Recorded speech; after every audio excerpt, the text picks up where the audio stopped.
So good morning, dahil putok na putok ang blush on natin, ganyan, pawis na po. Ayan, meron tayong, ay, may nag-surprise text, hindi pala surprise. May padala ang ating fresh from Pinas, Asiram Iba, Marisa Pabe, ayan, opening tayo. Ang laki ng box, uy, ang bigat.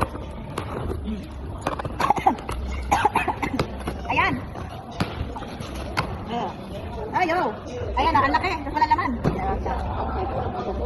Okay. So, putok, matinapay. Tapos may pangalan pa, box. Ayan, meron tayong eggnog. Ay, sarap nito. Meron tayong pang Goldilocks.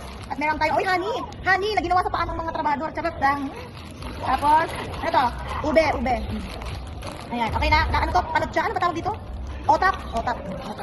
Tapos, yun lang pala. Yun lang. Asan yung pinapili mo sa akin, Asiram? Wala man dito yung pinapili mo na sa akin. Hiningil. Kalimutan mo ilagay yung pinapipili mo sa akin. Saan? Wala. Anyways, thank you very much. Remember me always. God bless po.